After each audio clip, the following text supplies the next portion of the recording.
Ajde mi iskreno reci, koje grozne stvari ti sebi govoriš koje niko ne zna? Jedna je rekla, ja sam debela i gadna i nikad neću mršaviti.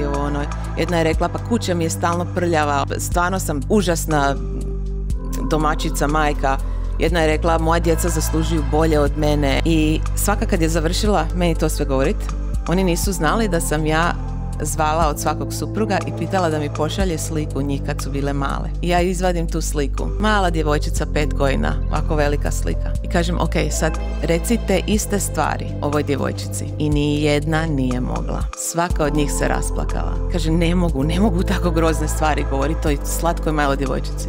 Ja kažem, a svaki dan to govoriš toj slatkoj maloj djevojčici. Kad sam taj video stavila na društvene mreže, puno ljudi mi reklo, ja sad imam sliku sebe kao malu i stavim negdje. Uvijek da vidim svakodnevno. I to moramo naučiti. Moramo naučiti biti nježni prema sebi. Mi nikada ne bi nikome, čak ni samim sebi kad gledamo tu sliku, kad smo bili mali, nikada ne bi takve riječi govorili.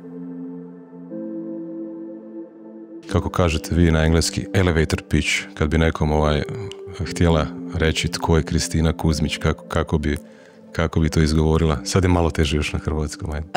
Ja bih rekla obična nesavršena žena koja je prošla kroz puno toga i sada želi biti za druge ono što njoj trebalo kad je bila na dnu.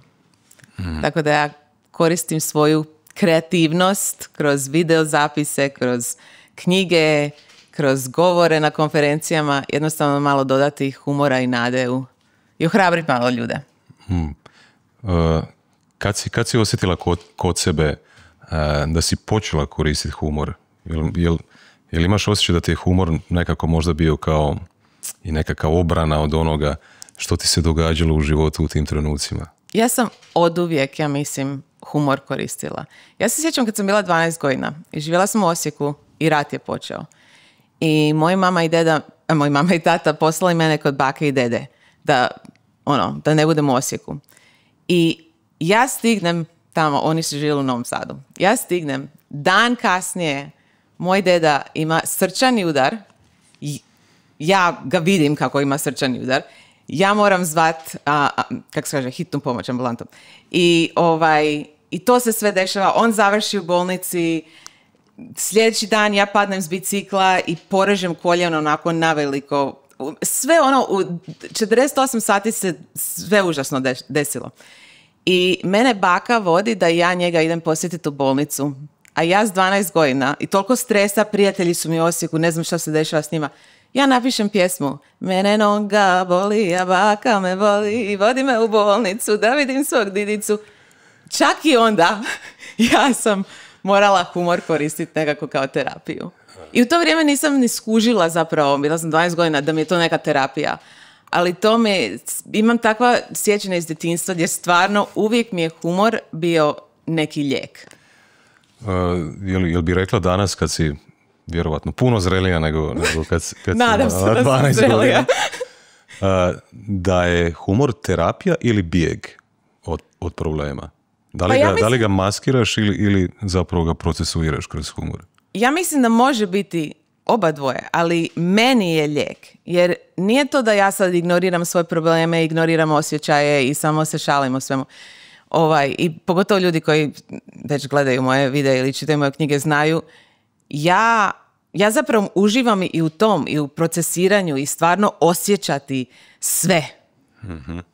Tako da, humor može biti loša stvar ako jednostavno nekako ignoriraš one važne stvari, ali meni treba ovo dvoje. Ja sam u prvoj knjizi napisala kako meni ići kroz život bez humora je kao da jedeš juhu s vilicom.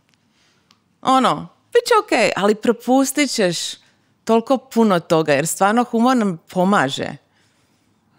Misliš da je smijeh ljekovit? Je, meni je barem. Ali ne samo meni, ja to vidim kod mojih pratitelja. Kad ja napravim neki video o teškim stvarima i onda nekako dodam humora, naše tijelo treba to. Naše tijelo treba jednostavno da se nasmije, da malo udahne od svega toga.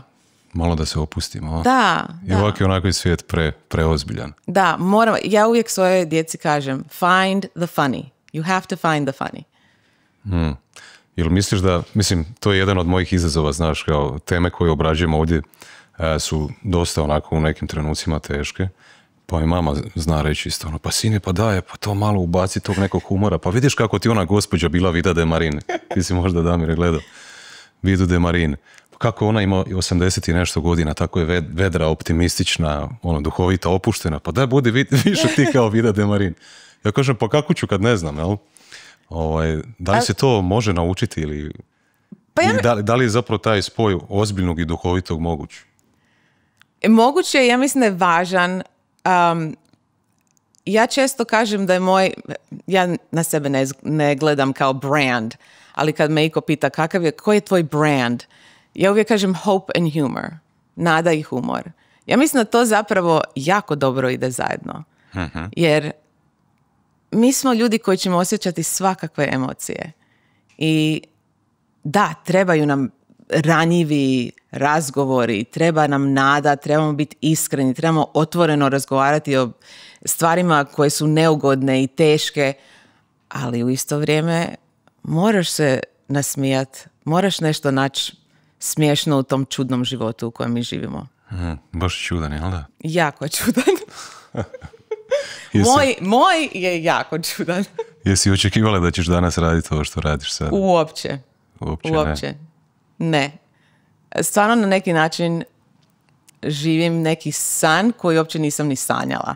Jer kad sam ja bila mala nisu ni postojale društvene mreže. Ja nikad nisam mislila ću knjigu napisati. Kad sam se preselila u Ameriku, meni su se rugali koliko mi je užasan bio engleski, a onda knjige napisala na engleskom. I pogotovo ne znam koliko ćemo mi o mojoj priči, ali kad sam ja se rastala kao jako mlada žena s 2 male djece, toliko sam se mrzila i mislila sam da nemam ništa dobro ponuditi ne samo svijetu, nego moj djeci čak. Tako da sad, kad vidim da ljudi ne samo gledaju moje videe, nego napišu komentar da sam ih na neki način pomogla, to je meni mind blowing, kako se to kaže na hrvatskom. Eksplodirati mozak. Baš tako. Možda postoji neki bolji prijevod, ali ovo je literarni prijevod. Da. A da li se uspiješ povezati s tom emocijom kad ti neko napiše komentar na YouTube, stvarno si mi pomogla, dala si mi nadu, nasmijala si me. Da li se povežeš sa tim? Da, mislim... Ili ti je danas možda onako... Ja recimo imam problem povezati se s tim. Kako misliš povezati? Znaš kad ti neko kaže hvala ti, promijenila si mi život. Mislim... Da li osjetiš, ne znam da li je to zahvalnost ili je to nekakav drugačiji osjećaj? Meni prva misao kao mi dođe kad tako nešto pričam, pogotovo promijenila si mi život. Uvijek mislim, nemoj meni dati nikakav kredit za to. Mm-hmm. Jer možda nešto što sam ja rekla ti je dalo malo nade. Ali, ako ti se stvarno život promijenio, ti si morao stvarno na tom puno raditi. Daj sebi za to kredit. Dakle, ja ne gledam sebe kao, ja sam tako divna, ja mijenjam ljudima živote. Ja jednostavno mislim, baš sam zahvalna što je nekom to malo pomoglo. Jer i meni su puno ljudi pomogli. Možda neka kao iskrica koja će možda potaknuti možda promjenu. Da. Kako izgleda taj period, recimo, selidbe u Ameriku i te prve godine, recimo, tamo, pa skroz do tog prvog braka? Da. Ja sam bila tineđerka i kao svi tineđeri, bila sam neću reći svi tineđeri, većina tineđera, bila sam nesigurna, ja sam uvijek bila onako malo drugačija, čudna, kao što si primijetio po mojoj divnoj pjesmi, koju sam napisala kad sam bila 12. I onda se preseliti u to vrijeme, u potpuno novu kulturu, nemam prijatelja tamo, ne samo to, nego moji prijatelji su u Osijeku i rat je. I ja sam osjećala takvu krivnju kao, pa kako uopće ja smijem uživati tu? Tu je sve lijepo. A sa roditeljima si se preselila? Da, moj tata je dobio priliku biti profesor na sveučilištu tamo. I oni su uvijek nama rekli, mi idemo dok se ne smire stvari u Hrvatskoj i onda se vraćamo. Mm-hmm. I tako da je meni bilo teško, nisam imala prijatelja, rugali su mi se u školi, ja sam njima bila čudna, onako weird immigrant. I onda sam ja odlučila, ja sam uvijek voljela glumiti. I onda sam ja odlučila kao uključiti se u tu neku dramsku grupu u srednjoj školi i tamo sam napokon našla prijatelje jer tamo su svi čudni i onda mi je bilo malo lakše. Ali ja sad mislim da sva ta iskustva zapravo nekako su mi pomogli da imam empatiju prema tineđerima, prema ljudima kojima je život dao nešto možda što nisu planirali. I onda su mi s roditelji, kad su se oni odlučili vratiti, ja sam već bila na faksu. Znači roditelji su se vratili. Da, svi su sad u Zagrebu. I bila sam na faksu, bilo mi je lijepo i onda sam ravno iz faksa, diplomirala i 3 tjedna kasnije se udala. Ne preporučujem se udati tako mlado, djeco, ako slušate. Udala i onda u prvoj godini braka sam shvatila ovo nije dobro, ovaj brak stvarno nije zdrav i ja moram to, I need to leave, kako se kaže, moram otići. Da. I možda tjedan dana kasnije, baš kad sam odlučila, ok, to je to, saznam da sam trudna. I mislim, nema šanse. To je prvo dijete ili drugo? Prvo. Uh-huh. I ja mislim, nema šanse da će moje dijete odrasti u razvedenom domu. Nema šanse. Nekako ćemo mi to popraviti, sve će biti divno, sve će biti u redu. I onda imala sina i nekako mi je život postao potpuno o djetetu, nisam ni mislila koliko je to zapravo nezdrav brak. I onda sam jako brzo, on je bio, ja mislim, 9-10 mjeseci star kad sam zatrudnila sa ćerkom. I onda kad je ćerka bila 1.5 godina, napokon neke stvari su se desile što ja ne pričam o njima javno zbog svoje djece, gdje sam odlučila moram sada ostaviti. Čula sam jednu, kako se kaže, quote? Citat. Da. Neko je rekao, reći ću sad na engleskom, it is better for children to come from a broken home than live in a broken home. Bolje da djeca dođu iz slomljenog doma nego da žive u slomljenom domu, recimo. I kad sam to pročitala, onako sve mi je bilo jasno. Odjednom sam znala, jer ja sam se bojala, uništit ću djecu ako se razvedem. Uh-huh. I onda sam shvatila, ne, zapravo to će i za njih biti bolje. A danas, recimo, sa ovom zrelošću koju imaš trenutno, da li vidiš nekakav način kako je to moglo funkcionirati ili da li vidiš ono što ljudi zapravo često teško je naći nekad balans, ono kao koliko je moja odgovornost. Ja se trudim razmišljati na način da je sve moja odgovornost. Da. Ok, donijela si odluku da se želiš udati za tog čovjeka, ali tako? Da. Što se tiče prvog braka, ja sam stvarno pokušala. Mi smo išli na terapiju zajedno i nisam otišla dok nisam stvarno osjećala sam probala sve. I sad kad na to gledam i koliko je to bilo teško, i pogotovo nakon što sam se ja rastala, to je bilo užas. Ja nisam njega htjela pitati za novac, nisam htjela za ništa, jednostavno htjela otići i nikakvu dramu nisam htjela. Tako da sam ja završila jako siromašna, nisam mogla stan priuštiti za mene i djecu, dijelila sam s njima malu sobu, imala sam cimericu u drugoj sobi, spavala sam na podu dok mi nije prijatelj dao matrac. Mislim, bilo mi je jako teško, ali ne samo financijski, nego ja sam se osjećala kao failure. Kao kako sam glupu odluku napravila, ali nije mi ni žao te odluke jer sad imamo ovu divnu djecu, ali oni zaslužuju bolju majku od mene. Koliko si imala godina tada u tom? Kad sam se rastala 27. 27. Linka. S 2 male djece. Da. I toliko mi je bilo teško i stvarno sam se mrzila. Stvarno nisam imala nikakvo samopouzdanje. Sad ja gledam na tu Kristinu s 27 i toliko sam ponosna na nju, mogla bi se rasplakati. Koliko je to bila teška odluka. I da ja sam to odlučila i onda, iako je bilo tako teško, svaki dan sam se ustala i uradila što god mogu za tu djecu, da im bude lijepo, iako nam je bilo teško. To je tako zanimljiva perspektiva sada, koliko 20 godina kasnije, kako potpuno drugačije gledam na te dane. Još uvijek vidim da su bili jako teški, ali toliko sam ponosna na sebe. A sad pogotovo što sam u drugom braku, sad još više zapravo vidim koliko je taj prvi bio nezdrav. Zato što sad imam nešto što je potpuno suprotno. I hoću isto dodati, nisam ja bila savršena, naravno, žena u prvom braku. Nije to da sam ja bila ono sve divno i on je bio užas. Naravno, svi mi svakake greške pravimo, nismo uvijek ali da, ja mislim da sam dobru odluku. I čak, sad malo preskačem, ali želim reći, moj najstariji sin, o njemu ćemo pričati malo kasnije. Okay. Kad je on išao kroz teške dane, mi smo bili kod psihoterapeuta zajedno, ja i on.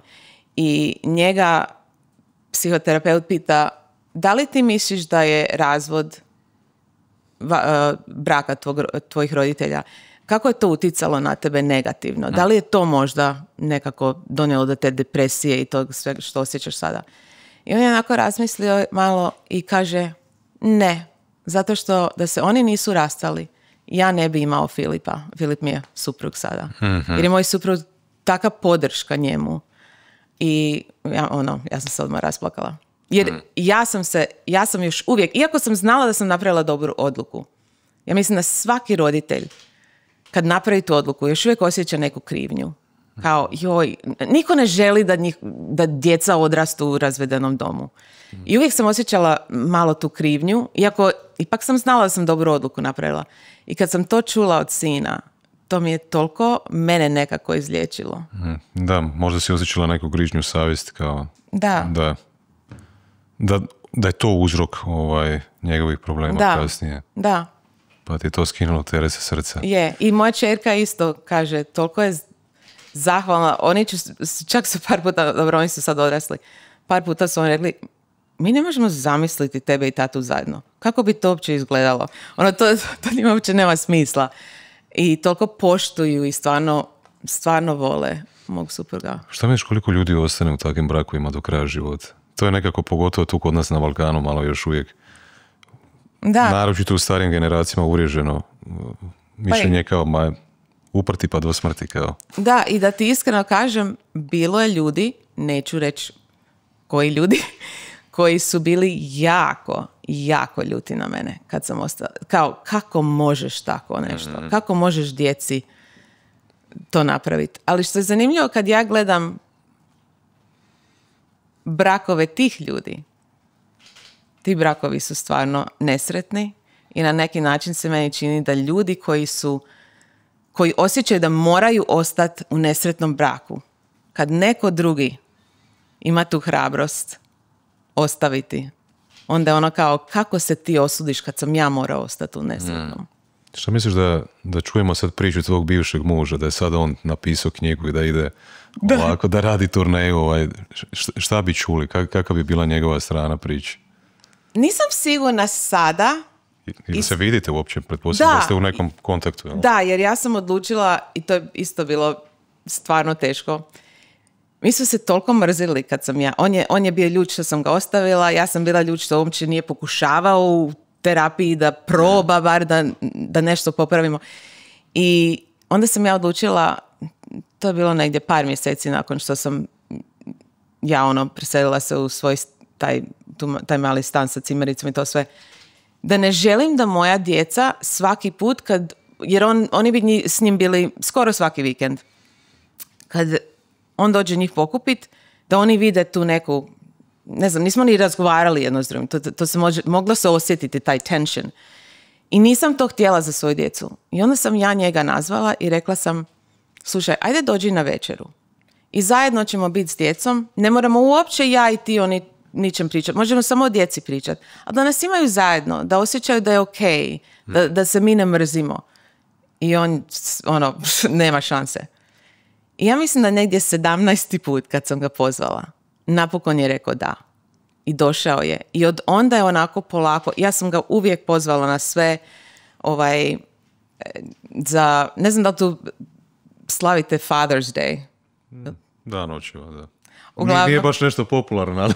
mislim, trebalo bi biti. Dan žena i dan majke je popularniji nekako. Ajmo to promijeniti. Father's Day treba isto biti važno. Uglavnom za Father's Day ja bi napravila onako piknik za njih. Uh-huh. I djeci bi rekla, ok, sad će tata doći pokupiti, a vi njega izvedite na piknik.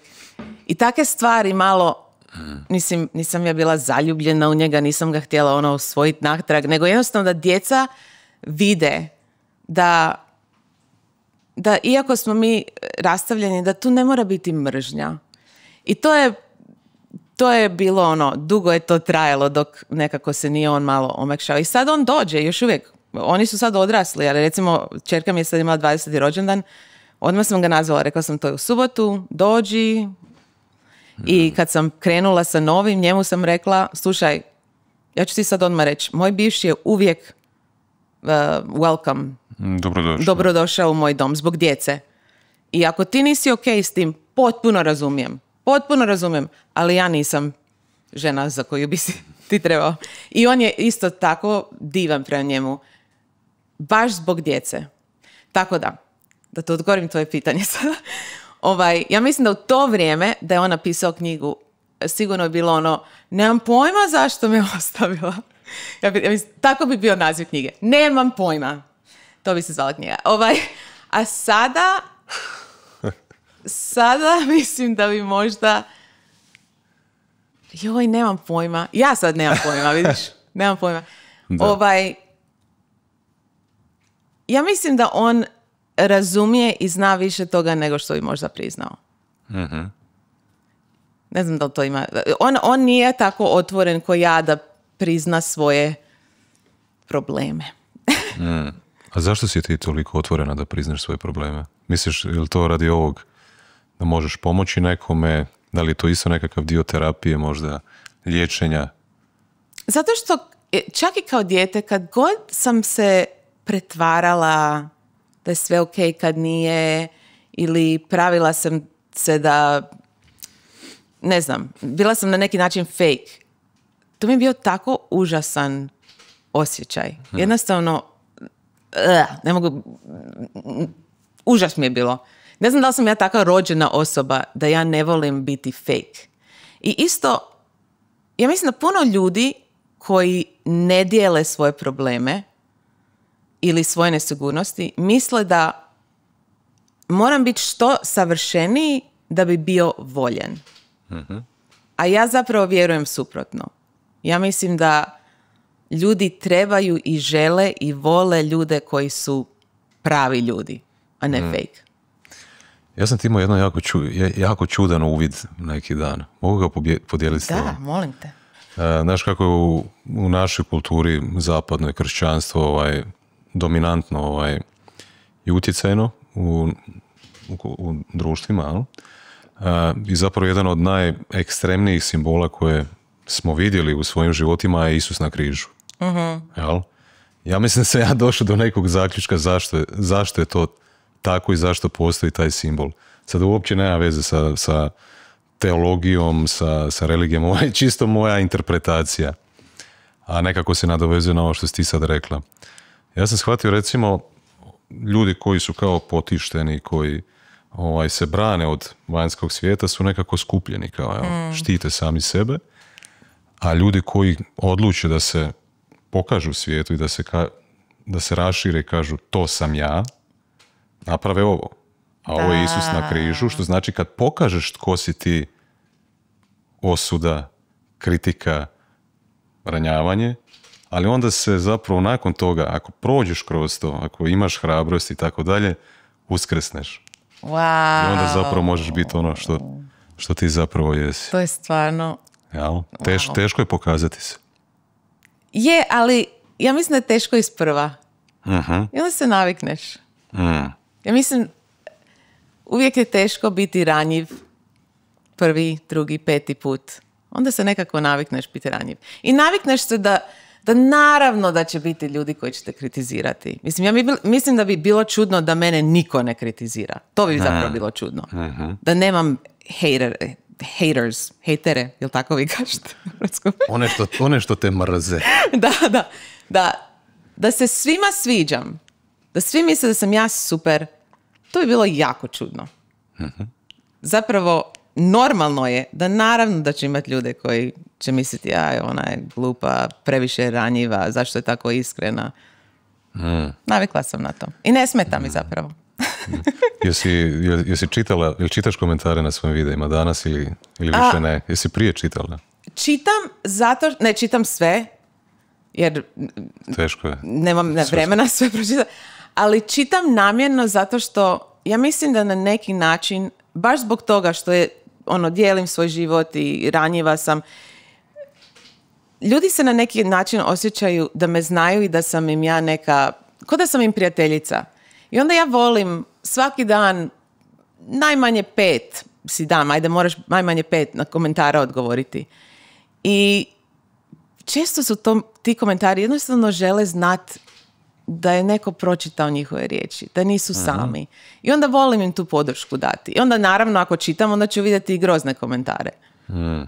Ali šta da im radim, ljudi su dosadni. Znači danas zapravo više ne osjećaš negativan komentar. Ne dodirnete kao prije. Ja sam čak rekao svojoj publici zadnji put da više neću čitati komentare. Okay, to sam nekako dolazi stalno nova publika, ova stalna publika me zna tko sam, šta sam, pa mi znaju oprostiti, biti nježni prema meni. A sad nekako to je eksponencijalno krenulo rast. Dolazi jako puno novih ljudi, nikad me nisu vidjeli prije i onda ma šta ovo je priča, ma šta ovo, ma šta ono. Kad sam ja počela prvo stavljati videe i kad bi pročitala neki negativan komentar, onda bi ja kao većina ljudi mislila o tom komentaru malo previše. Ja bi taj komentar nosila sa sobom kroz cijeli dan, jel drugi ljudi isto tako misle, da se ja trebam promijeniti, sve te glupe misli. Ja sam jako vizualna osoba. I onda sam ja odlučila, ovako, ja ću to gledati kao kofer. Svako od nas nosi kofere kroz život. Imamo kofer nesigurnosti, imamo kofer briga naših, imamo kofere poslovnog stresa, svi imamo puno kofera i idemo kroz život s tim koferima. I kad meni neko uzme njihovo vrijeme iz njihovog života da mi napiše nešto užasno, oni zapravo uzimaju taj kofer njihove nesreće, njihovog nezadovoljstva, sve što ne vole o sebi i o svom životu, i daju meni. Kažu, uzmi taj kofer. Jer njihovi komentari 90% puta nisu zapravo meni. Oni su nesretni ljudi i oni misle da ako tu nesreću meni daju, onda će se riješiti, a to znamo da neće uspjeti. I onda sam jednostavno odlučila, ja sam previše kofera kupila koji su mi ljudi dali. Ne samo na društvenim mrežama, nego kad sam bila mala, od odraslih koji su mi rekli da nisam dovoljno pametna ili nisam dovoljno šta god, ja sam te kofere kupila. Ja sam toliko tih kofera nosila. I jednostavno sam odlučila da kad mi neko napiše takav komentar, ja ću to gledati ko da mi daju kofer i reći ću ne hvala. Imam svoj kofer. Težak mi ne da mi. Da, imam ja svoje kofere, ne treba mi još jedan, ne hvala. I to možda zvuči simple, ali to mi je toliko pomoglo. I čak ja nekad kad vidim neki užasan komentar, još se ti gadna, debela, glupa, ja samo napišem ne hvala i potpuno su zbunjeni. Šta ne hvala? Uvrijedio sam se. Ne hvala. Neću tvoj kofer. Da. Skroz mi je jasna ova analogija, skroz mi je jasna ova priča. Sad ćeš sve gledati kao kofere. Ja uvijek, nekako to je moj sad stav i moje uvjerenje da ništa nije crno-bijelo skroz. Mislim, ovaj podcast je crno-bijelo, to s tim šalim. Ali kao da postoji jako puno nijansi. Postoji spektar nečega, ali suptilnije malo. Da. Ja se pitam, od tog feedbacka što dolazi nama, ipak treba promisliti i vidjeti da li u nekom od tih feedbacka ima nešto istine. I se kako razlučiti uopće, možda bi na ovome mogao poraditi, malo si to osvijestiti, možda ima istine u tome, ili možda nema. Znaš, nije svaki feedback, pogotovo kad dođe na konstruktivan način, kad ti osoba... Da. Ja, mislim, svašta može biti pametovanje, svašta može biti... Jer kad bi se svi tako ponašali, to su tuđi problemi, to su tuđi koferi, ja se tu neću petljat. Lijepo je pustiti osobu da se sama ima prostora da sazrije i tako dalje. Me razumiješ što ti hoću reći? Kako razlučiti te nijanse? Zato što ja mislim da je meni barem očito kad neko jednostavno želi biti negativna osoba. Velika je razlika kad neko kaže ti si idiot, bla bla bla bla bla, i kad neko kaže znaš šta, nisi razmislila o ovome. Napravila si taj video, ali nisi razmislila o ljudima koji imaju situaciju koju ja imam i to ne ide. Onda ja obožavam kada mi tako neko komentar napiše. Zato što sam ja otvorena osoba i ne mislim da sam pametna i znam sve. I želim naučiti od drugih. To je velika razlika. Te komentare ja ne gledam kao kritiku. Te komentare ja gledam kao hvala, nešto sam sad novo naučila. I sad ću bolje. I čak sam ja napravila par puta video zapis gdje sam rekla napravila sam ovaj video i onda mi je neko ispričao njihovu priču i promijenila sam nešto jer sam stvarno nešto novo naučila. Ja to ne gledam kao haters. Ako svaku, ne volim to ni zvati kritiku, ako svaki opinion, mišljenje gledaš kao negativno, zato što te neko ne obožava 100%, onda možda si ti problem. Ti, nego... Da, znam. Ne sekiraj se. Ja sam počeo, viš da sam ja malo ovak filozofski tip. Ne mi zamjeriti. Još uvijek mi je ta slika Isusa sad, super mi je to. Da. Recimo, što se tiče istine, kad tražimo istinu, možemo tražiti istinu u društvu, možemo tražiti istinu u našim životima, možemo tražiti nekakvu apsolutnu istinu, o postojanju, svemiru i tako dalje. I uvijek je zanimljivo znati, recimo, kad tražiš istinu, recimo, ajde idemo ovako u nekakvom privatnom životu koji si malo podijelila sa nekakvom javnosti, kroz svoje videe koje radiš. Ja mislim da se istina zapravo sastoji od svih tih različitih percepcija i subjektivnosti svačije, jel? Nije samo istina ono koju ti vidiš ili koju vidi onih 5 ljudi koji su ti komentirali, nego sve to je istina. Da. I to recimo, to se zove taj proces dijalektika. Postoji teza, antiteza i sinteza. Znači kad to sve objediniš, onda dobiješ cjelokupnu sliku i to je zapravo istina. Da. Jel? Da. Pa ja mislim da je, zato meni se baš sviđa slušati mišljenja drugih ljudi. I opet, meni je jako očito, ja mislim da većini ljudi je očito, kad neko jednostavno svoju nesreću pokuša bacati. To je druga priča. Ali, ne znam, meni je puno zanimljivije sjediti i imati razgovor s nekim koji možda ima drugačije mišljenje od mene. Nego nekim koji će samo da, slažem se, sve što kažeš Upravo to, zapravo najbolji način da saznaš istinu da sjedneš s onim s kim se mrziš maltane. I toga zapravo nema dovoljno u ovom svijetu. Jer ljudi žele biti samo oko ljudi koji se s njima 100% slažu o svemu. I ja mislim da zato nekako postajemo gluplji i gluplji. Ja sam stvarno shvatio da imao sam par susreta s ljudima s kojima sam ušao u neke jače konflikte recimo u svom životu i baš sam svake malo sa retrospekcijom sam jako zahvalan zapravo na tim ljudima. Su mi oni dosta toga otkrili o meni. Da. Baš su mi pomogli. Znaš, kasnije kad je prošlo 5 godina ili 10 godina sam rekao hvala ti čovječe. Da. Baš si mi pomogao. Pa ja često tome mislim, recimo, dobro, nećemo sad o politici. Možeš, što god hoćeš. Ne, ja ne želim. Ali uzimam ovo kao primjer. U Americi, ja mislim da cijeli svijet zna, politika je malo sad, ne znam koju riječ da koristim, uglavnom, obje strane uopće ne mogu slušati jednog drugoga. Uopće. Čak kad imaju, ne znam kako se to kaže na hrvatskom, debates. Presidential debate, da. Niko ne sluša. Svi samo su već odlučili šta misle i šta žele reći i to je to.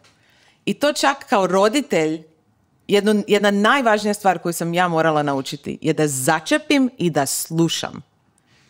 I kad bi svi ljudi jednostavno malo više slušali i stvarno slušali iz prave znatiželje.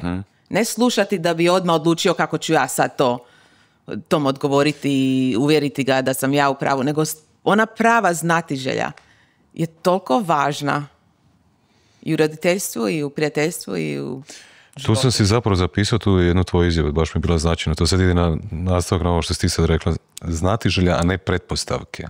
Znači ne pretpostavljati, nego biti znatiželjan, otkriti istinu, jel?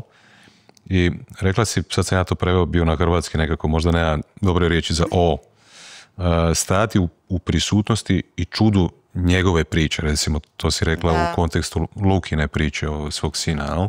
Da, na engleskom sam to napisala stand in awe of his story. Da. Jer ja mislim kao roditelji, ali opet nije to samo kod roditelja. Mi pretpostavljamo stalno, pretpostavljamo da znamo točno šta naše dijete treba. Da znamo točno tko je naše dijete. Stalno pretpostavljamo. I zapravo često pretpostavljamo zato što mislimo da ako smo dobar roditelj, onda naravno da ćemo mi znati šta je najbolje za svoje dijete. Ako smo pametni, onda značimo šta naše dijete treba. I kad sam i to je prva pogreška zapravo koju sam, jedna od mnogo prvih pogreška koju sam napravila kad sam saznala da mi je sin u depresiji. Ja sam odmah mislila, ok, znam šta je to, znam šta treba, znam kako ćemo, znam. Ništa nisam znala.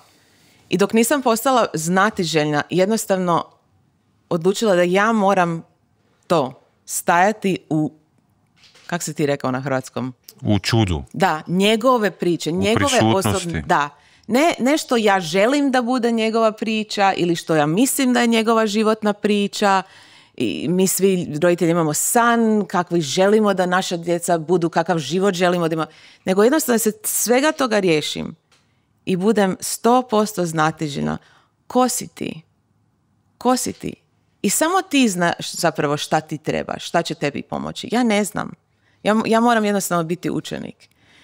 I to je bila takva razlika kod nas kad sam ja jednostavno odlučila da ne znam. Ti si zapravo u jednom trenu izjavila da ispada kao da si tjerala Luku da trči sa slomljenom nogom. Recimo, jel? Da. S obzirom na to da si pretpostavljala šta mu je i kako mu ti možeš pomoći. Da. Uopće nisi znala u kojoj se on poziciji nalazi, na kojem je on mjestu. Da, ja bi išla u njegovu sobu ujutro. Zašto si još u krevetu? Moraš u školu. I sva moja pitanja, što roditeljima bi izgledala kao normalna pitanja. Pa zašto opet kasniš? Pa kako da padaš u školi? Čak bi rekla, kako ti mogu pomoći da budeš bolji, da budeš poslušniji? I on se shvatila, sva ta pitanja zapravo viču, ti nisi dovoljno dobar. I kad neko kod je već u depresiji čuje pitanja, koje svako to pitanje zapravo kritika, iako ja u to vrijeme nisam mislila da to kritika, mislila sam normalna pitanja roditelja, kad već se osjećaš grozno, to ti neće pomoći. Osjećat ćeš se još više kao loser. I ja bi njega svaki dan moraš ići u školu, moraš popjeriti ocjenu, zašto ovo. I onda jedan dan ja uđem u njegovu sobu, on je bio u školi, i nađem mali papirčić na njegovom stolu i otvorim to, jer ja svaki dan išla tamo, on kad je počeo biti u depresiji, on se drogirao da ne bi ništa osjećao. I ja bi svaki jutro išla i tražila tu drogu da mu uzmem i ono. I nađem taj papir i na papiru piše njegovi kao ciljevi, tako kaže, za dan. Da se ustanem na vrijeme, da idem u školu, da se otuširam, da operem zube. I meni su odmah suze na oči jer sam shvatila sve te stvari što sam ja njemu stalno govorila. Nije da on nije znao, naravno da je znao. Naša djeca nisu glupa. Znao je. Ali on je bio u toliko depresiji. I onda sam ja skužila da sa svim tim, ajde ovo, moraš ovo, zašto ovo, da sam ja, to što si rekao, očekivala da neko sa slomljenom nogom trči. Uopće nisam bila dovoljno fokusirana na korijen problema, nego sam samo gledala šta se dešava i šta on radi. Budem te pitao kasnije šta misliš danas šta je korijen problema, ali prije nego što te to pitam, bi samo iskomentirao, bio mi je gost Tomislav Kuljiš i pričali smo o roditeljstvu I on mi je rekao jednu zanimljivu rečenicu, on je to uzeo u kontekstu recimo majke, pa je rekao nije bitno da je mama dobra mama, nego da je mama dobro. To je jako važno. Kako si se ti recimo osjećala u tim godinama prije nego što je njemu nastupila depresija? Kad je on zapravo osjetio, kad si ti osjetila da on nije dobro? Kako si se ti osjećala? Mislim, isprva ja sam se krivila i osjećala sam se kad god sam probala nešto i nije uspjelo, zašto ja ne znam, šta je sa mnom. Mi to često radimo, ja mislim pogotovo roditelji i možda čak više majke nego oci, nisam sigurna jer nisam nikad bila otac, ali život nam je već težak i roditeljstvo je teško. I onda kad je najteže, onda umjesto da budemo dobri prema sebi, da budemo ok, mi napravimo to teško još težim zato što dodamo ja nisam dovoljno dobar, sve naše nesigurnosti odjednom postaju jače, joj zašto ne znam, još šta je sa mnom, glup sam, moje dijete zaslužuje bolje od mene. I zapravo uzmemo sve to teško, znači nemamo kontrole. I onda ono što možemo kontrolirati, kakvi smo prema sebi, odlučimo ne, mi ćemo to sve dodati i napraviti život još teži. Tako da sam ja morala naučiti jednostavno biti toliko dobra prema sebi i prihvatiti da ja mogu biti jako pametna i jako dobra majka i još uvijek ne znati kako. I da je to ok. I isto nisam isprva to, ali kroz te godine shvatila, ja sam njemu primjer. Dakle, ako se ja dobro ne brinem o sebi, kako mogu očekivati da će se on dobro brinuti o sebi? Ako se ja stalno kritiziram, kako mogu očekivati da on sebe neće kritizirati? I kad on jednog dana postane otac, ako postane otac, ima dijete, i ako tom djetetu bude teško, ja ne želim da on misli, joj, sad glup sam ili ne smijem se za sebe brinuti. Hoću da ima primjer majke koja je rekla, znaš šta, i ja sam važna. I ja moram i prioritet isto sebi. I ja se moram dobro brinuti za sebe. Tako da on nauči od tog primjera i da se dobro brine za sebe. Malo je floskulasto zapravo, ali kad pokušamo baš dublje promisliti o tome, dosta je čudno kako se ponašamo prema samim sebi, jel? Kad čuješ onaj unutarnji dijalog, jel? Kako pričamo sa sobom, ja sebe uhvatim često u tome. I pitanje zašto ljepše pričamo sa najboljim prijateljem ili prijateljicom nego sa sobom. Barem je moj unutarnji dijalog takav dosta često. Ja sam jako strog prema sebi, recimo. Da. Ja sam isto, ono što sam rekla ranije, ne hvala koferima drugi. Ja sam morala tom malom vragu u mom mozgu naučiti reći ne hvala. I često kad mi počne to ne hvala, ne hvala. Ali ne znam, ja mislim da to što si rekao, recimo kako smo tako bolji smo drugim ljudima. Ja sam jednom napravila video, ne znam, prije 5-6 godina i pitala sam 4 prijateljice, hoćete biti u videu, možete kasnije reći ne i neću vas staviti, ali neću vam ništa reći. Samo trebam da dođete i da stvarno budete iskreni i ranjivi. Ok. Jedna po jedna su došla kod mene. Ja sam rekla, imali smo kameru, sve snimali. Ajde mi iskreno reci koje grozne stvari ti sebi govoriš koje niko ne zna. Jedna je rekla, ja sam debela i gadna i nikad neću mršaviti. Jedna je rekla, pa kuća mi je stalno prljava, osjećam, stvarno sam užasna domaćica, majka. Jedna je rekla, moja djeca zaslužuju bolje od mene. Jedna je rekla, ja sam sebična, odvratna osoba. I svaka kad je završila meni to sve govorit, oni nisu znali da sam ja zvala od svakog supruga i pitala da mi pošalje sliku njih kad su bile male. I ja izvadim tu sliku. Mala djevojčica 5 godina. Ovako velika slika. I kažem, ok, sad recite iste stvari ovoj djevojčici. I ni jedna nije mogla. Svaka od njih se rasplakala. Kaže, ne mogu tako grozne stvari govoriti toj slatkoj maloj djevojčici. Ja kažem, a svaki dan to govoriš toj slatkoj maloj djevojčici. I od onda kad sam taj video stavila na društvene mreže, puno ljudi mi reklo, ja sad imam sliku sebe kao malu i stavim negdje. Uvijek da vidim svakodnevno. I to moramo naučiti. Moramo naučiti biti nježni prema sebi. Mi nikada ne bi nikome, čak ni samim sebi kad gledamo tu sliku, kad smo bili mali, nikada ne bi takve riječi govorili. Ovo je baš bilo jako, ja. Da. Koliko ti pomogne taj vizual koji si nam sad dala, kao kad sam ja malo prije pričao o Isusu na križu, jel? Da. Kad se sjetiš sebe kao malog djeteta. Mm-hmm.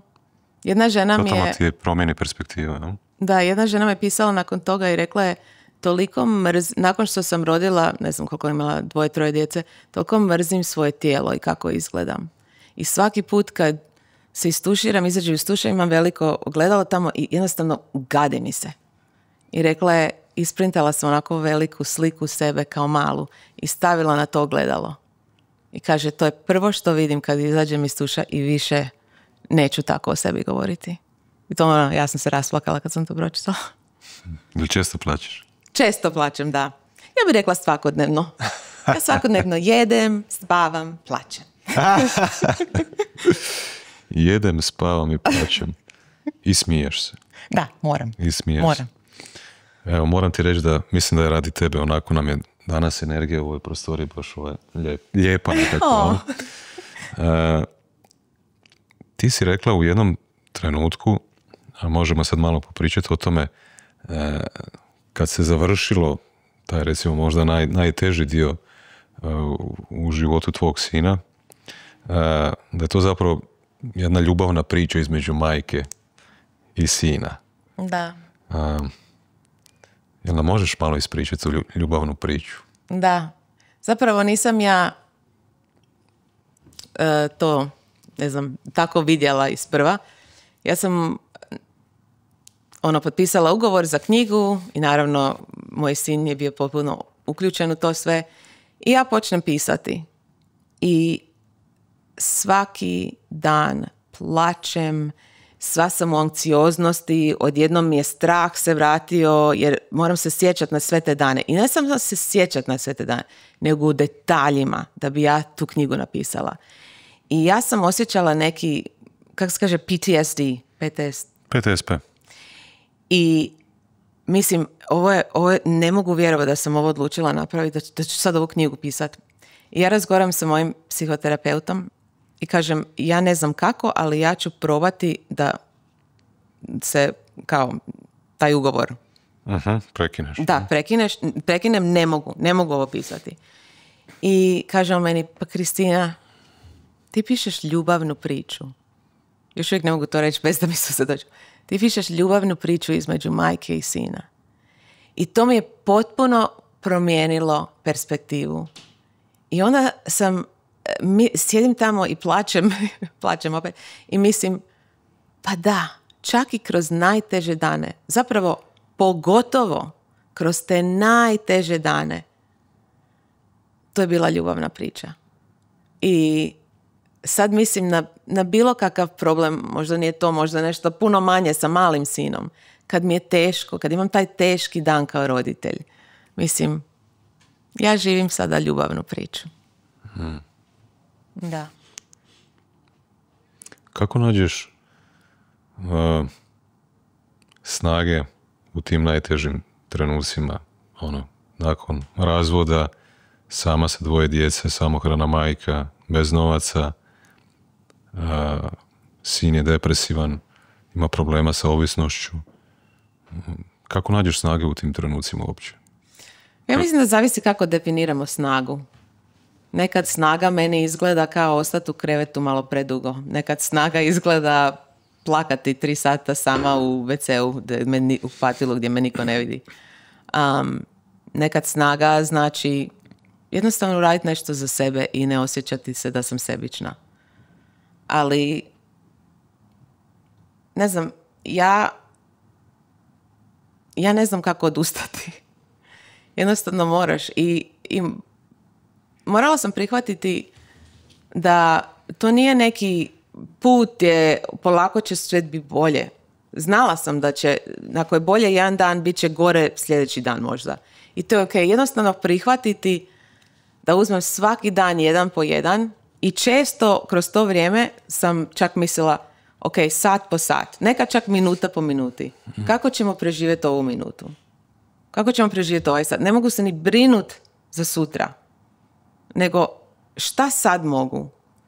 I isto prihvatiti, ne dopustiti da ono sve što je izvan moje kontrole, da me potpuno kontrolira. I da jednostavno kažem, ok, šta ja sad mogu? Uvijek ima nešto što mogu sad. Možda je to samo napisati sinu neku lijepu poruku. Možda je ići u šetnju da malo odem od kuće gdje sve napeto. Ali korak po korak. Nisam imala drugog izbora.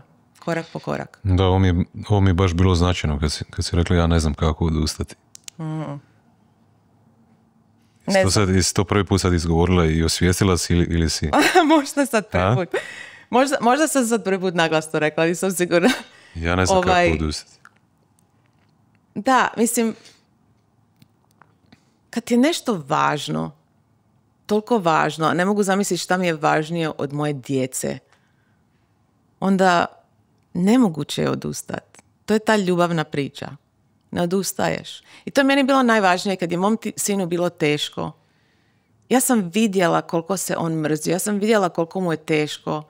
I htjela sam znati da čak i tu i u tim trenucima, čak kad se drogiraš i bijesan si i što bi drugi ljudi gledali kao užasna osoba.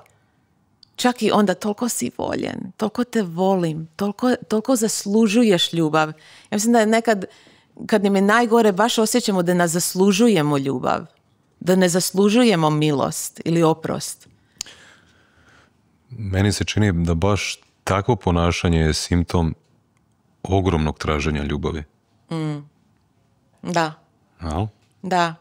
Često kad je on bio ljut na mene, jer kad je on recimo imao taj bijes tokom depresije, on je najviše na mene išao. Kasnije on mene rekao, mama, zato što sam znao da me ti nećeš ostaviti. Morao sam nešto s tim i znao sam da si ti čvrsta i da mene nećeš, da mene toliko voliš da me nećeš ostaviti. Dakle, neki jako screwed up kompliment.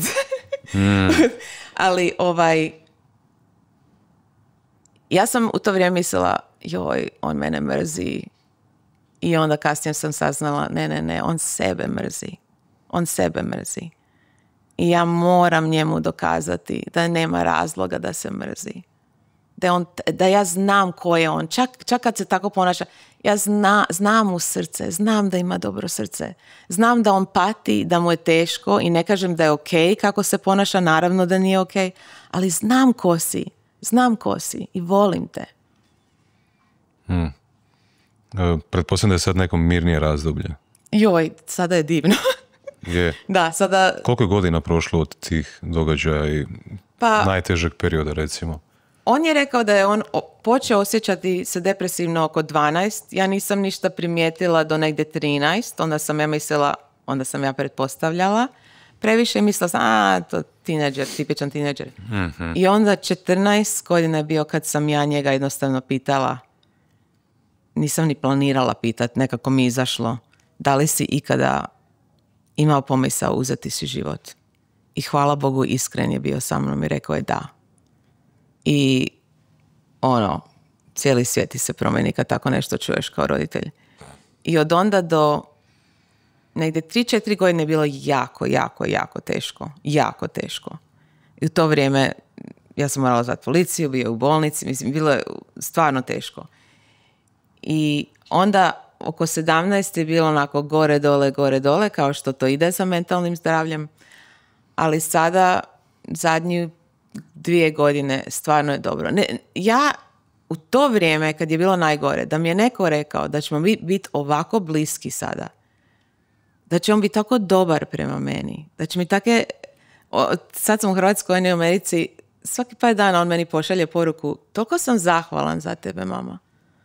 Jel ti znaš koliko ti meni znaš? Mislim, ja čekam da me pita za novac ili nešto, zašto mi to pišeš? Ne, samo mi želi reći, mi su toliko bliski. Nisam to mogla ni zamisliti. A ja, zbog tog PTSP, si rekao da se kaže, kad su stvari bile bolje, i on bi krenuo prema meni, recimo ja u kuhinji kuham i on krene prema meni i ja odmah sva se napeta sam, mislim, sad će vikat, sad će nešto, a on dođe mene zagrlit. I to sam morala, ja sam morala na puno tečaja psihoterapije, da bi ja naučila nekako promijeniti šta sam očekivala od njega i prihvatiti da se stvarno, da je bolje. I još uvijek sad imam ja nekad anksioznost kad vidim, recimo, on ne živi više doma, ali prespava, skoro svaki tjedan dođe na noć ili dve prespavati. I ako vidim, ja mislim da on previše spava. Ili zašto ne jede? Zašto jede tako malo? Odmah mi se vrati ta anksioznost. I onda sam ja naučila toj anksioznosti reći, javit ću ti ako te trebam. Ne trebam te sada. Znam da mi želiš pomoći. Ne trebam te sada. I to mi nekako pomogne. Jednostavno nekako reći toj anksioznosti. Ne sad. Zapravo je bilo dosta nesretno što u tom periodu kada je dijete postaje tinejdžer, se dogodi isto takav problem i takva bolest, da ti ne možeš uopće razaznati da li su to normalni tinejdžerski problemi, mušice, bube u glavi i tako dalje, ili je nekakav ozbiljniji problem. Da. Kako si to uopće shvatila i šta vam je najviše pomoglo, recimo, u tom periodu? Šta bi rekla od svih stvari koje ste pokušali da vam je najviše pomoglo? Ja sam primijetila da se on ne odvaja samo od mame i tate kao puno tineđera. On se odvajao od prijatelja. On se odvajao od bilo čega što mu je prije donosilo sreću. Kad sam saznala da se drogira i da pije, to nije bilo onako s svojim prijateljima, vani, party. On je sam u svojoj sobi pio cijelu bocu vina, što brže. Ja sam našla malu vrećicu s šećerom, jer bi on to sipao u bocu da bi što brže mogao popiti. Ja sam mislila, to nije normalno tinejdžersko ponašanje. I recimo, ne znam, u 7., 8. razredu imaju sve petice. Odjednom padao. Mislim, to je ogromna razlika. Tako da znala sam da nešto nije u redu, a on nije to znao ni opisati. Ja mislim, puno puta roditelji pitaju, a šta je? Šta se desilo? I tinejdžer, čak i mi odrasli nekad ne znamo opisati kad nam je teško, ne znamo šta se dešava u našem tijelu. On nije znao. I onda bi on rekao, ne znam, ostavi na miru. I ja sam isprva to gledala kao, prije nego što sam znala da sam se drogira, prije nego što sam prijetila sve to. Ja sam na njega nekako gledala, što sramo je uopće ovo sad reći, ali bit ću iskrena, kao zločesto dijete. Ja stvarno vjerujem da zapravo djeca koji ljudi zovu zločesti, skoro 100% nisu zločesti, nego pate. Ima razloga zašto se tako ponašaju. Naš posao kao roditelj je da nekako saznamo taj razlog, da nekako stvarno fokusiramo se na korijen problema. Jer kad se on tako ponašao i vikao na mene i ja bi njega kaznila. To ništa nije pomoglo. Jer ti ne možeš kazniti depresiju. Ja se sjećam u to vrijeme, ljudi bi meni rekli, pa ti moraš samo biti stroža s njim. Ti moraš, nemoj mu dati da ovo radi, nemoj ovo, i uzmi mu telefon i probala sam svakakve kazne. I sve je postalo gore. Ne možeš kazniti depresiju ili bilo kakvu mentalnu bolest. To se ne može kazniti. I mi smo sve probali. On je išao na terapiju, onda je taj psihoterapeut rekao da on misli da je to ozbiljnije, da bi možda trebali kod psihijatra ići. On je lijekove počeo piti. Ti lijekovi nisu pomogli, onda smo probali druge lijekove. Mislim, to je bilo... I to je uvijek s mentalnom bolesti jako teško, to je komplicirano. Dobro da je on htio uzimati lijekove uopće. Pa isprva nije, ali ja mislim toliko postao očajan. A ja sam, kao naivna majka koja je htjela njega ohrabriti, rekla, slušaj, to će ti pomoći. I onda kad nije odmah pomoglo, znaš šta pomaže odmah? Droga pomaže odmah, jer onda ništa ne osjećam. Onda se zapravo još više počeo drogirati, jer ovo uzmem i odmah mi je bolje. A ovo moram čekati kao prvo 3 mjeseca da uopće počne raditi, onda ne radi, onda imam razne simptome zbog toga i ne simptome, kako se kaže, side effects. Posljedice, da. Nuspojava. Ja mislim da on probao negdje 14 drugačijih lijekova dok nismo napokon našli nešto što je pomoglo. I to samo želim reći, ako iko sluša, ko se bori tim, nemojte odustati. Mentalno zdravlje je jako komplicirano, ali nešto postoji što će vam pomoći. A što mu je najviše zapravo pomoglo, i zato je zapravo odlučio da knjigu napiše sa mnom, on je počeo ići u grupe za podršku. Isprva nije htio i onda kao, pa daj, možeš biti s tineđerima 3 sata, išao je ponedjeljak 3 sata navečer, u srijedu 3 sata i onda subotom smo išli zajedno kao obitelj sa drugim obiteljima. I on je tamo upoznao druge tineđere koji, on tamo sjedi i ti tineđeri onako otvoreno pričaju o tome što on zapravo osjeća, a nikad nije čuo da neko njegovi gojina o tome tako otvoreno priča. I prvih par tjedna on je šutio i odjednom on počeo onako otvoreno s njima razgovarati. I on je meni kasnije rekao, mama, osjećao sam se da nisam lud, da nije nešto nenormalno sa mnom, nego jednostavno, imam tu mentalnu bolest, imaju i drugi ljudi, vidim kako je njima bolje nakon koliko godina, možda će i meni biti bolje. To mu je toliko pomoglo. U knjizi imamo cijelo poglavlje baš o tome koliko su mu te grupe pomogle. I ja mislim da to, čak i ako u Hrvatskoj ne postoje takve grupe, ja mislim da to dokazuje da moramo otvoreno o tome razgovarati. Moramo. Jer kad ti nekom kažeš nešto što on osjeća, a sram ga je toga ili misli to nije ok reći naglas, i to čuješ, taj osjećaj i ja isto, toliko iscijeljuje zapravo nas, da znamo da nismo sami.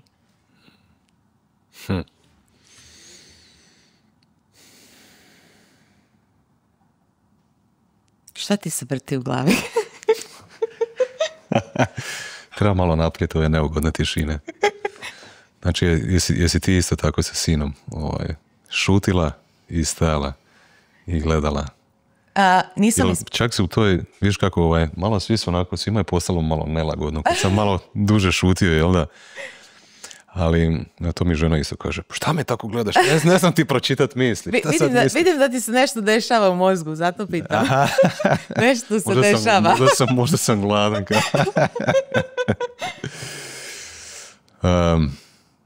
Da. Znači danas je dobro. Je, i da njega pitaš, on bi rekao baš tako. Rekao bi, dobro sam danas. Jer on uvijek želi biti jako iskren s ljudima, pogotovo zato što smo podijelili našu priču javno. Da nije mentalna bolest nešto do čega stigneš, mentalno zdravlje i sad je sve divno. On još uvijek ima teške dane.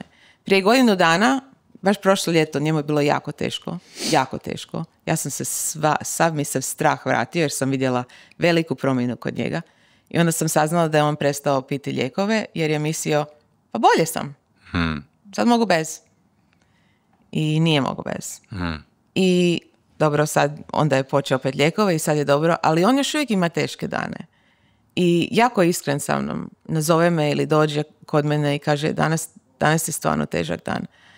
Ali razlika je u tome, nakon toliko godina terapije i tih grupa za podrške i lijekova i doktora i svega toga, on zna šta mu pomaže i zna šta mu treba.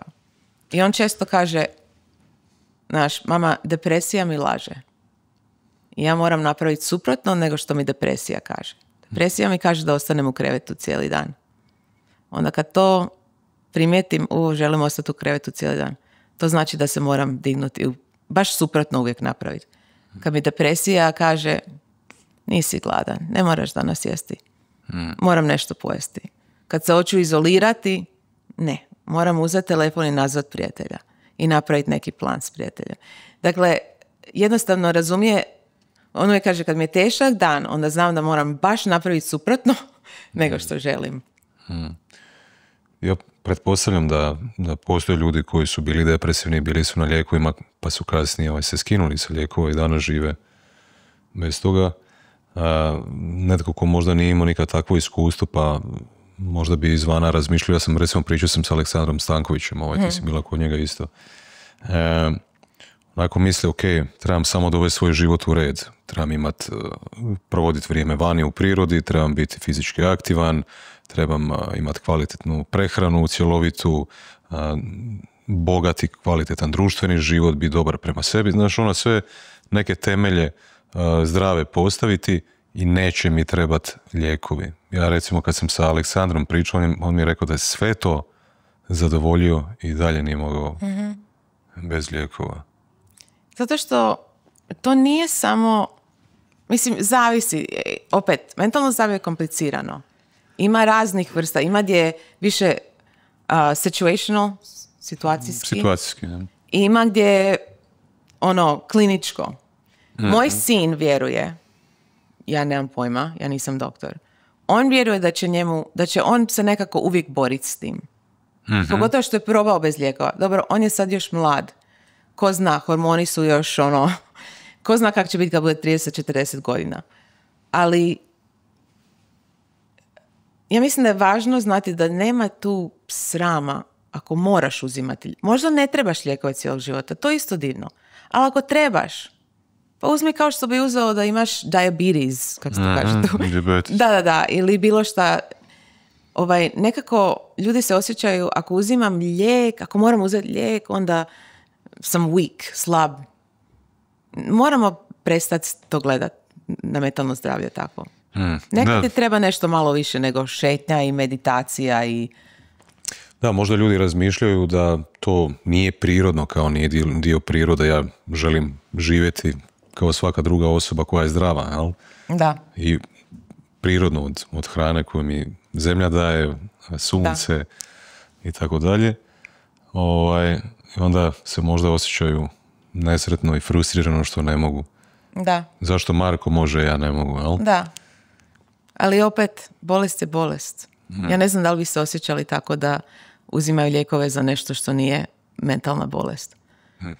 Ja često mislim, meni zapravo najvažnija stvar, da ovo mogu postići, a ne mislim da ću moći prije nego što umrem, bila bi najsretnija, da se možemo potpuno riješiti tog srama kad se tiče mentalne bolesti. Jer ja mislim često, recimo, kad nekog boli glava, ode do mame, tate, supruge, kogod, jel imaš nešto, stvarno, boli me glava. Odmah kažu, nema tu srama, nema tu, joj, neću da niko zna, boli me glava. I onda uzme lijek i bolje mu je. Kad bi, sam ti htjela reći, kad bi tako se gledalo na mentalnu bolest i kada bi mi ili dijete ili čak odrasli otišli do nekoga i rekli, hej, nije mi dobro, ne znam ni šta je točno, ali nije mi dobro, treba mi nešto. Koliko bi ljudi zapravo još uvijek bili tu koji nisu više tu? Da su jednostavno osjećali da je to normalno, da je to okej pitati za pomoć. Da nije ništa čudno s njima, da nisu nenormalni. Nego, evo, nisam okej, treba mi pomoć. Možda je pitanje toga što, ako se udarimo i sad, ne znam, boli nas neki mišić, pa namažemo onaj nekakav gel preko da nas manje bole, recimo, zglobovi ili tako nešto. Što ti kažeš, imamo, možda boli nas grlo, pa uzmemo neki lijek protiv bolova za grlo. Sve su to nekako dijelovi našeg tijela ili nečega, a možda ovo svoju psihu identificiramo s onim što mi zapravo jesmo. Da. Da. I onda se možda ljudi pitaju kao, pa uzimam lijek da izliječim ono što ja zapravo jesam. Nije to moja ruka, to sam ja. Da. Ovo i dalje moja ruka, moja... Mi vežemo vrijednost našu za previše stvari koje su izvan naše kontrole. Moj sin je napisao u poglavlju koji je napisao, zašto bi ja osjećao sram što se tiče mentalne bolesti kad ja to nisam izabrao? Ja mogu osjećati sram kakav sam bio prema majci kad mi je bilo najteže. Mogu osjećati sram što sam krao novac da bi se drogirao. Osjećam sram i ispričao sam se i to sve. Zašto bi osjećao sram za nešto što nisam ja izabrao i odlučio. I to je problem. Mi vežemo našu vrijednost u stvari koje uopće nisu pod našom kontrolom. I to nije fair. I to i roditelji rade sa svojom djecom kad im djeca pate. Ja sam neko vrijeme vezala svoju vrijednost za njegove probleme, za njegove nesigurnosti, za šta god. Moja vrijednost je tu bila vezana. To nije fair. To nije fair prema meni, nije fair prema njemu. Napravila si jedan super video gdje si opisala recimo stav prema mentalnim bolestima kroz vijekove. Da, da. Ne znam. Šta je bilo na početku? Par tisuća godina prije Krista. Da, Dark srednji Ages. vijek. Da. Dosta je to bilo zanimljivo vidjeti zapravo. I skroz do pred nekoliko godina unazad i možda koje desetljeće je to bila ogromna tabu tema. Jel? Je. Možda bi mogla kratko ispričati ako se još uvijek sjećaš koncepta kako si Da, ne sjećam se točno šta je bilo za svaki decade, ali počelo je gdje ne znam kako se dobro, she's a witch, burn her. Da, vještica. Da. I onda lobotomy, ne znam kako se to kaže. Lobotomija. Da. I onda čak i u 80-ima, pa nemoj nikome reći. Pa nemoj, sve će biti u redu. Ili, pa idi, pomoli se. Samo se ti pomoli. Mene zanima da neko pred tobom ima srčani udar. Jel bi ti rekao, pa pomoli se samo. Ne bi, zvao bi za pomoć. Ali, nažalost, iako je to bilo htjela sam pokazati da su se stvari polako promijenile, na kraju videa sam napisala, ali nismo gdje trebamo biti. Nismo još. Jer ja još uvijek čak čitam komentare. A jesi se ti molila za njega? A jesi probala da ide u šetnju svako jutro malo? A šta je on jeo? Je li jeo zdravo? Je li jeo dovoljno povrća? Mislim, nećeš tako nešto reći nekome ko ima rak, recimo. To je problem. I ne znam da li si rekla sam u jednom drugom intervju ovu priču, kako u knjizi sam napisala kako je on bio hospitaliziran u bolnici za psihijatriju. I sve što ja dijelim na društvenim mrežama u knjigama, ja uvijek pitam svoju djecu za dopuštenje. Uglavnom, on je bio hospitaliziran negdje 6 mjeseci prije toga i o tome nismo pričali. U knjizi nismo pisali. Ali kad je on bio hospitaliziran taj prvi put, ja sam to stavila na društvene mreže, isto on mi je dopustio, sliku njega u bolnici i komentari su bili predivni. Joj, jel sve ok, joj, sve najbolje vam želim, svu ljubav šaljem, sve pozitivno. I onda kasnije, kad smo nakon nekog vremena podijelili tu drugu hospitalizaciju, komentari, neki su bili dobri, ali puno kritike, osuđivanja, pa šta je s tobom da o tome tako javno pričaš, pa... I razlika je bila što je prva hospitalizacija bila za upalu slijepog crijeva, a druga je bila za depresiju. I isto što se desilo na toj drugoj, toliko ljudi je pisalo, wow, što ste vi hrabri, ti Luka ste tako hrabri to podijeliti. Niko mi nije rekao da sam hrabra i da je Luka hrabra što smo podijelili da imamo upalu slijepog crijeva. I ja uvijek kažem, ja se nadam da ću doživjeti dan kada se neće smatrati hrabrim, otvoreno pričati o depresiji, anksioznosti, bilo kakvoj mentalnoj bolesti. Tu je problem. Ja sjećam, upoznala sam jednog čovjeka koja je žena, ne znam kako se tu sad u Americi kažu died by suicide. To je malo ljepše. Malo više poštovanja pokažeš čovjeku da died by suicide umjesto kill themselves. Uglavnom, on je meni rekao, naš Kristina, ona je bila u velikoj depresiji, ali nije nju depresija ubila. Sram ju je ubio. I ja sam se naježila, jer to je toliko istina, da se mi možemo riješiti tog srama. Mi zapravo moramo odlučiti, kao ljudi. Ili ćemo se riješiti srama, ili ćemo izgubiti još više ljudi. Jel osjećaš ti se sram? Što se tiče mentalne bolesti, nikakav sram ne osjećam. Ali još sam više ponosna što moj sin ne osjeća sram. On toliko otvoreno sad o tome govori. I on je čak rekao, to toliko pomaže. Jer kad ti je već teško i onda osjećaš sram, onda je sve još gore, je li tako? Dakle, jednostavno prihvatiti, ovo je dio mene nisam to izabrao, zašto bi se sramio? Nisam, kao što je on rekao, nisam se sramio kad sam imalo upalo u slijepog crijeva i morao u bolnicu. Zašto bi se sramio? Mi previše živimo u tom šta će ljudi misliti, što ja mislim da je najgore pitanje na svijetu. Da se mogu riješiti jednog pitanja potpuno, bilo bi to. Šta će ljudi misliti? Ko su ti ljudi? Jel oni žive savršen život? Ti ljudi koji osuđuju, ti su zapravo najgori ljudi. Zašto bi uopće nas bila briga što oni misle? To šta će ljudi misliti nam uništava život, uništava autentičnost, uništava kako zapravo mi mislimo da je najbolje odgojiti naše dijete. Koliko puta roditelji stvarno osjećaju da znaju šta je najbolje za dijete, ali šta će ljudi misliti? To je grozno. U Hrvatskoj šta će selo reći? Da. I ja sam s tim odrasla u Hrvatskoj, ali i u Americi to stalno čujem. What will people think? Da, mislim, malo je drugačija dinamika, recimo sad kako sam prije 8 godina se preselio u Zagreb.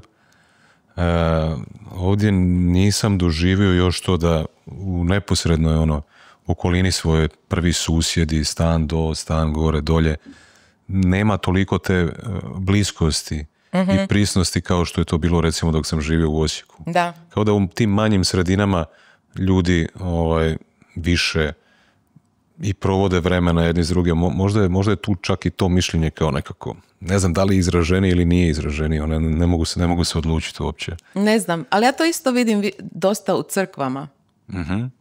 Nekako moraš se pokazati na neki način u crkvi, ako imaš neke probleme, ako ti dijete nije poslušno ili ko zna šta, nekako odmah bude osuđivanja i kritike i svega toga. Mislim, a crkva bi baš trebala biti mjesto gdje možemo se pokazati onako ranjivi i sa svakakim problemima i da znamo da smo voljeni. Ti si zamjerila crkve nešto? A neke crkve da, neću za svaku, ali... Kao i sve u svijetu, ima dobrih crkva, ima loših crkva, ima dobrih ljudi, ima loših ljudi. Misliš da ima loših ljudi? Ja mislim da ima nesretnih ljudi. Ja mislim da ima ljudi koji, evo, te kofere, umjesto da sjednu sa psihoterapeutom ili nekim dobrim prijateljima i ajmo ispakirati te sve kofere moje, a probaju baciti na druge ljude. Znaš šta, jučer ujutro sam se ženi hvalio kako sam bio sretan. Našao sam nekakav način kako mogu sve komentare sa bilo kojeg videa skrejpati, ubaciti ih u jedan AI i s njima onda napraviti mentalnu mapu, recimo mind map. Wow. Svih komentara grupiranih po temama. To sam napravio sad za pripremu ovog razgovora s tobom. I bilo mi je zanimljivo vidjeti te pozitivne i negativne komentare. I ono što si ti malo prije spomenula, jedan od najčešćih negativnih komentara je bio pa zašto nije otišla u crkvu, zašto nije otišla na misu, zašto se nije obratila Bogu. Da li radiš nekakvu razliku između Boga i crkve, onoga što smo mi kao ljudi svjetovno nekako stvorili, pa možda u nekim pogledima čak i zlatno tele, kako kažu u Bibliji, se klanjamo materializmu i nekim drugim stvarima. Da li imaš ti nekakav doticaj sa duhovnošću možda?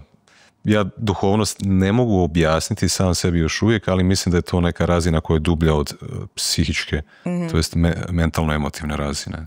Ja isto tako mislim kod ti. Ja mislim da, nažalost, ljudi pokvare stvari. Ja mislim da što se tiče, ako gledaš poruke Isusa ili recimo općenito duhovnost, to je nešto divno, ali ljudi to pokvare.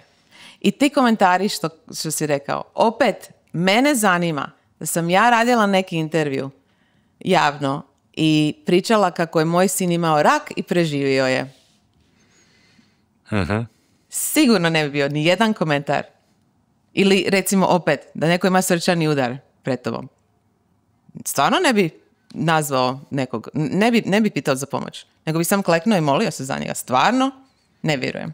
U tom trenutku, pa, možda neko i bi. Pomogao bi mu, ali vozio bi ga u bolnicu i onda bi se molio. I to je stvar, zašto ne možemo oba dvoje? Zašto se ne možeš moliti i tražiti pomoć? Možeš, definitivno. Zašto ne? bio mi je jedna meni draga osoba nedavno bila na ispovjedi u crkvi i onda ga je svećenik pitao kakav si sa ljudima. To je dosta dobro pitanje zapravo. To je najvažnije pitanje zapravo. Kakav si prema ljudima.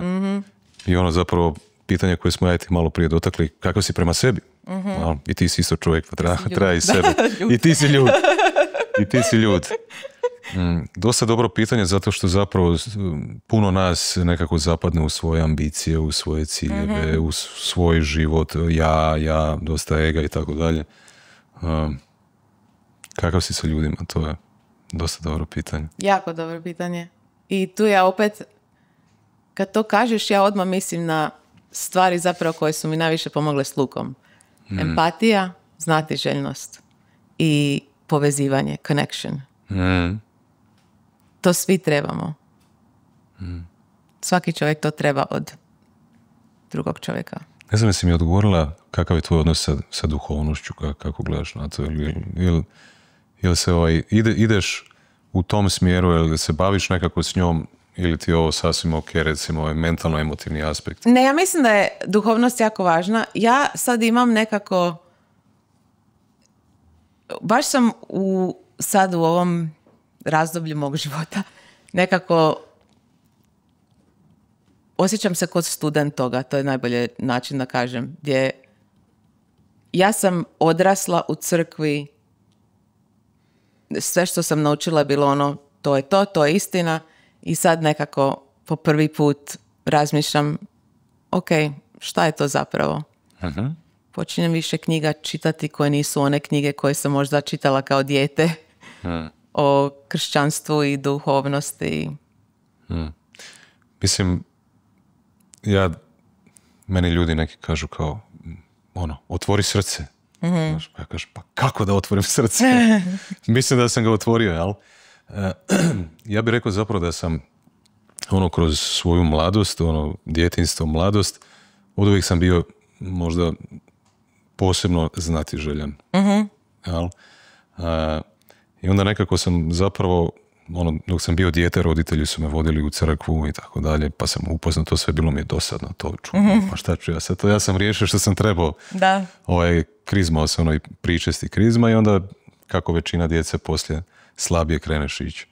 I onda sam možda u nekom srednjem periodu, recimo u zadnjih 15-20 godina, se otvorio možda tim nekim, kako se danas u mainstreamu kaže, alternativnim izvorima, osobni razvoj i tako neke stvari. Sad u zadnje vrijeme se nekako više opet vraćam, opet sa načinom na koji ja znam filozofski, onako nekako proučavati šta stvarno piše u toj Bibliji, koja su učenja Isusa recimo, i ova simbolika recimo Isusa na križu i sve te metafore i tako dalje. Ja trenutno gledam na to na taj način. Zapravo vidim da mi je stalno bilo sve pred nosom. Da. Ono što sam tražio negdje dalje zapravo postoji već u mojoj kulturi. Vrlo kvalitetno objašnjeno. Samo pitanje kako tko to percipira. Jel? Da. Ja mislim da kod mene nekako dugo je to bila više religija nego duhovnost. I to je razlika. Mene religija ne zanima. To ja mislim da je ja mislim da su ljudi uzeli duhovnost i nekako pokvarili sa previše, strah, kontrola, pravila, i ako to nije tako, onda si kriv i meni to nekako se čini da je zapravo puno ljepše nego što kako ljudi to prezentiraju nama. Kao da je postao biznis, a? Da, pa je. Duhovnost je postao biznis. 100%, da. Postao biznis, da.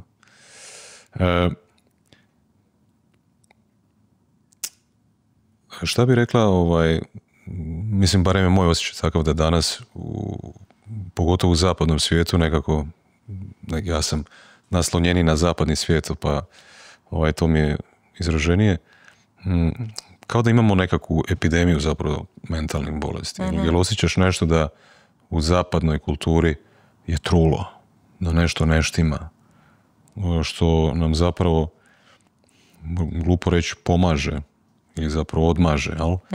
I dovodi nas u takve probleme sa mentalnim bolestima. Ja mislim dvije stvari. jedna stvar, ja mislim da su mentalni problemi, mentalne bolesti su uvijek postojale, ali niko nije o tome pričao. Mislim, ja se sjećam kad sam bila tineđerka, bilo je ljudi koji stvarno su trebali pomoć. Moja generacija. Ali nije se o tome pričalo. Oni su ili bili zločesta djeca koju treba kazniti, ili oni su ludi, šta ćemo s njima. Tako da na neki način, da, više se o tome priča i to je zapravo dobro, jer više ljudi traži pomoć. Ja se često pitam da je moj sin odrastao recimo u 50. 60. 70. godinama. Jel bi on još uvijek bio živ? Nisam sigurna. Ozbiljno nisam sigurna. A onda ima stvari naravno što mogu uticati negativno. Ja mislim da društvene mreže ne pomažu ako ti je već teško. Ne znam da je to da to počne od toga, ali ako već ti je teško i nisi pažljiv kakve stvari pratiš na društvenim mrežama, to ti sigurno može pogoršati. Ne znam, svijet se mijenja. Ja mislim da ljudi su više nekako sami na telefonima nego sa ljudima, a mi trebamo druge da bi bili zdravi.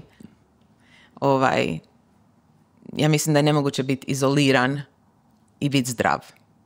Tako da, puno toga se u svijetu mijenja, što sigurno sam utiče na to.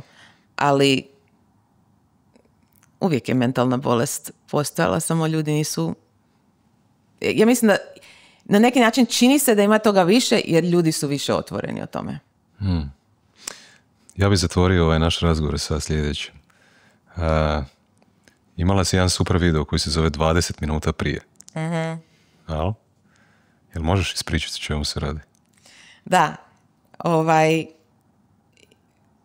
To isto na neki način to što mi je stvarno ne volim koliko ljudi osuđivaju i pretpostavljaju zapravo. I video počne, ja sam sa nekim malim, izgleda kao da mi je mali sin i on se dere onako javno u restoranu i stvarno kaos. I jedna žena njega vidi i kaže, to dijete je razmaženo, to dijete onako odmah kritizira. I ja tom djetetu kažem, ajde izaberi nešto slatko. Sad ćeš ti njemu dati nešto slatko kad se tako ponaša. Ovi roditelji danas. I onda piše 20 minuta ranije. I 20 minuta ranije se vidi da, ne znam kako se kaže foster care. Dadilja recimo. Udomljeno dijete. Da.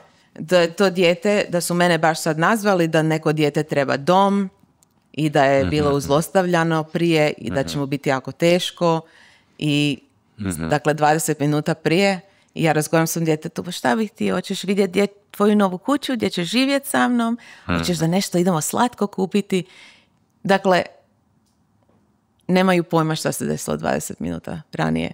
Onda vidimo jednu ženu koja ide u trgovinu, ima super onako auto, divan, sportski i jedna žena prođe pored nje i kaže, super ti je auto, kaže, hvala.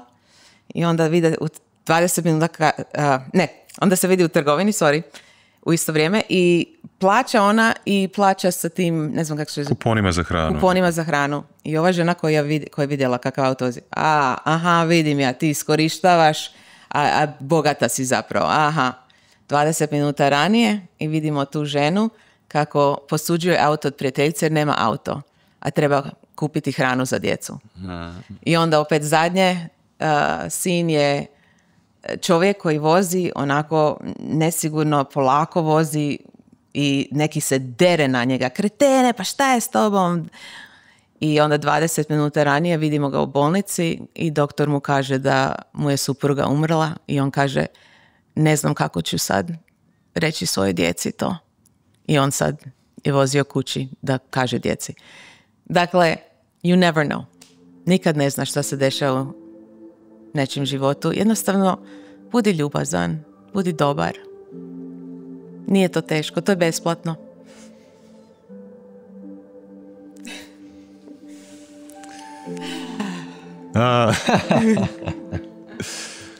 Hvala ti. Hvala tebi. Hvala za lijep razgovor. Kad ćeš se vratiti u Hrvatsku? Za par mjeseca. Da. Ništa ljudi, vidimo se za tjedan dana, bok.